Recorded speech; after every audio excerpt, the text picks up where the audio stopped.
Hi everyone, it's Simon Keeling here on Tuesday the 1st of September with your look ahead video.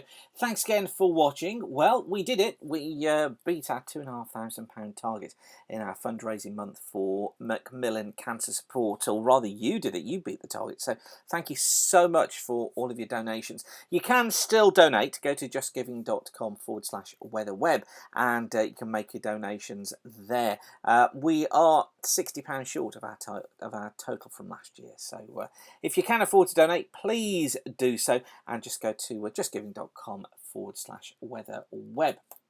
Okay, high pressure still on the scene over the coming days. This is the GFS running through the sequence here. You get this from weatherweb.net and then click on charts. The time for these charts is up in the top left hand corner there.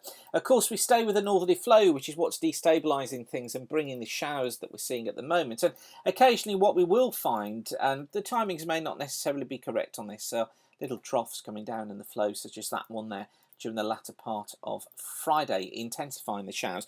Always most of the showers across northern and eastern coast of Scotland and the eastern coast of England, feeling chilly as well. But further west, dry conditions and the clearer skies leading to some clearer nights. Of course, Gary has all of the usual fast forecast details for you to give you the information over the next few days. Notice how into next week the high still forecast to be around.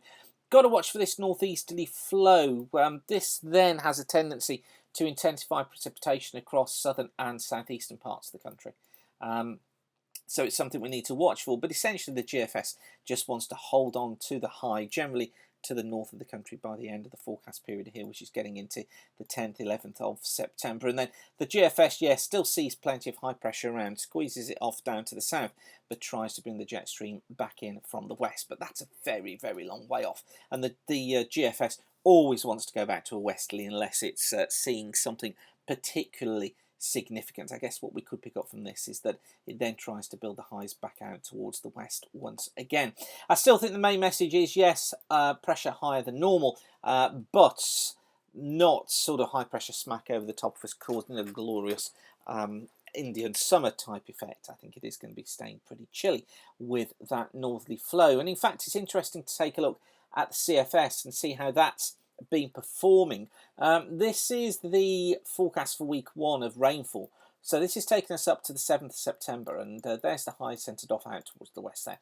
You see all those dry conditions. And in fact, into week 2, it still keeps the high pretty close by. Notice that it takes wetter weather across southern parts of Europe, which is what you'd expect to see with the split in the jet caused by high pressure.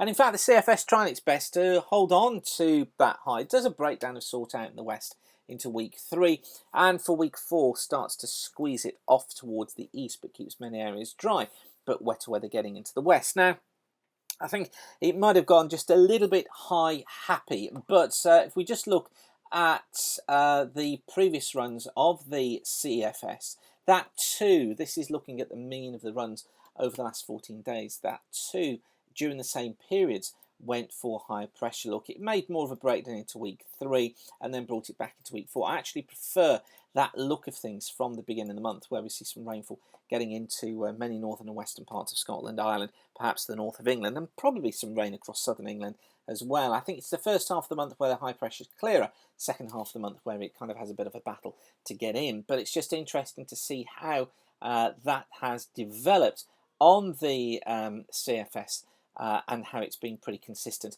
in the story that it's been telling. Now, just quickly show you the latest IRI forecast for the El Nino plumes. And it's the average here of the models, of the dynamic models, giving us around a 2.3, a 2.4, and peaking that off now through September, going into the end of the year. So it'll be the back end of September into the end of the year. Of course, that has implications for our weather going forward through September, October, November. In fact, through autumn and into winter as well. And some discrepancy over exactly how strong that is going to become as a feature. But I'll give you more information on that as we go through the week. As far as temperatures are concerned during September, this is the prediction from the CFS. It's going for slightly below normal temperatures across southern England, which you can quite easily buy into because of this east to northeasterly flow that develops. But elsewhere, temperatures generally around normal. As I say, I think we just need to watch out for cool nights. Nothing spectacular through September, although it is autumn. So we do get those sort of peaks of hotter days and cooler days as well. So that's something to watch out for. It won't be completely cool all the time, but generally the trend is towards cooler conditions during the month. Okay, don't forget, still make your donations at justgiving.com/weatherweb for our fundraising appeal for Macmillan Cancer Support. But for now, I'll leave you with that. Thanks again for watching. Keep the sun shining, and bye for now.